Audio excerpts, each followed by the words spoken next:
प्रिय श्रद्धालुओं, जय श्री कृष्णा, जय श्री राम, जय श्री राधे राधे, जय श्री महाकाल। इस प्रवचन में आपको श्रवण कराएंगे महिषासुर का दूत भेजकर इंद्र को स्वर्ग खाली का आदेश देना, दूत द्वारा इंद्र का युद्ध हेतु आमंत्रण प्राप्त कर महिषासुर दानव वीरों को युद्ध के लिए सुसज्जित होने के आदेश देना।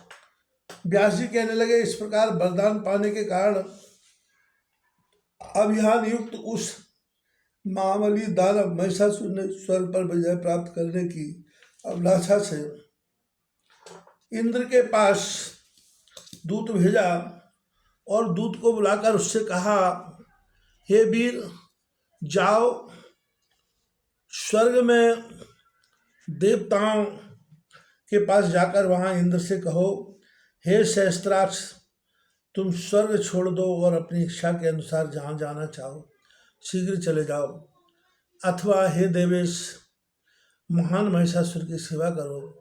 यदि तुम महिषासुर की शरणागति स्वीकार कर लो तो वे तुम्हारी रक्षा अवश्य करेंगे, अन्यथा युद्ध के लिए शीघ्र ही अपना वज्र उठा लो। दूत का वचन सुनकर इंद्र कुपित हो उससे कहने लगे, हे मंदबुद्धि, तुम्हारे स्वामी महिषासुर के अभिमान रूपी रोग को जड़ से ही नष्ट कर दूंगा। हे दूत, अब तुम जाओ और महिषासुर से मेरी कही हुई बात बता दो। मेरी तरफ से कह देना, हे महिषी पुत्र, यदि तुम्हारी युद्ध करने की इच्छा हो तो शीघ्र आ जाओ। तुम घास खाने वाले जड़ प्रकृति के जीव हो, अतः मुझे तुम्हारा बल ज्ञात है। मैं तुम्हारे मांगों से एक सुदृढ़ धनुष बनाऊंगा। मैं तुम्हारे सींगों से एक सुदृढ़ धनुष बनाऊंगा, उनको काटकर उस अभिमान बल को समाप्त कर दूंगा। देवराज इंद्र के ऐसा कहने पर दूत तत्काल महिषासुर के पास पहुंचा, उसे प्रणाम कर कहने लगा, हे राजन, वह देवराज इंद्र आपको कुछ भी नहीं समझ रहा है। देवसेना से संपन्न होने के कारण वह अपने को पूर्ण बलवान मानता है। उसने जिस प्रकार के वाक्य बोले हैं उन्हें कह सकने में मेरी जिह्वा कभी भी समर्थ नहीं है। उस दूत का रहस्यपूर्ण वचन सुनकर महिषासुर का मन पूर्ण रूप से क्रोध के वशीभूत हो गया और उसे सभी दैत्यों को बुलाकर क्रोध के मारे लाल आंखें करके बोला। महिषासुर अपनी पूंछ पीठ पर रख करके मूत्र त्याग करते हुए उनसे कहने लगा, हे दैत्यो, भाई इंद्र निश्चय ही युद्ध करना चाहता है, अतः तुम लोग सेना संगठित करो, हमें उस देवधाम को जीतना है। मेरे सम्मुख भला कौन पराक्रमी बन सकता है। यदि उस इंद्र के समान करोड़ों लोग मेरे सामने आ जाएं तो भी मैं नहीं डरूंगा। तब उस अकेले इंद्र से कैसे डर सकता हूँ। वह मायावी, बेविचार, दूसरों की स्त्री का हरण करने वाला है, सदा से पाप कृत्यों में रत रहने वाले तथा घोर विश्वासघात करने वाला है। भय के मारे छली इंद्र ने पहले विश्वास प्रदर्शन के लिए अनेक प्रकार की शपथें खाकर नकुची नामक दैत्य से संधि स्थापित की, किंतु बाद में उस दुष्टात्मा ने छलपूर्वक उस नकुची दैत्य को मार डाला।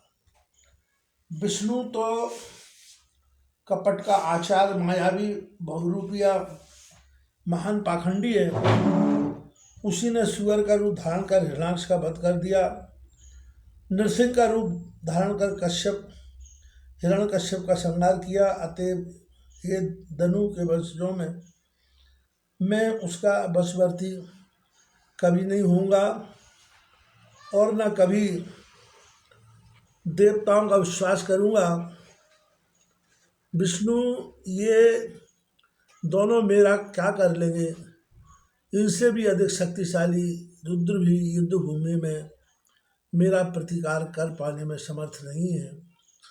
इंद्र, वरुण, यम, कुबेर, अग्नि, चंद्रमा तथा सूर्य को जीतकर मैं स्वर्ग पर अधिकार कर लूँगा। हे गुप्तचरों, पाताल में तथा पर्वतों पर रहने वाले बड़े बड़े दानव वीरों को तत्काल बुलाकर उन्हें मेरी सेनाओं का अध्यक्ष बना दो।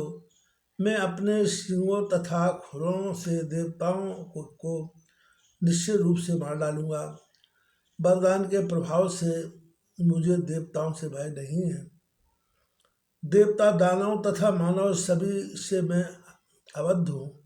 अतः आप देवलोक पर विजय प्राप्त करने के लिए सब तैयार हो जाएं। देवलोक को जीतकर मैं नंदन वन में विहार करूँगा। इसलिए हम देवताओं के साथ युद्ध करने के लिए देवलोक के लिए प्रस्थान करना। आप लोगों को उचित लगे तो आप सब उत्तम मंगलाचार संपन्न करके आज ही चलने के लिए तैयार हो जाइए।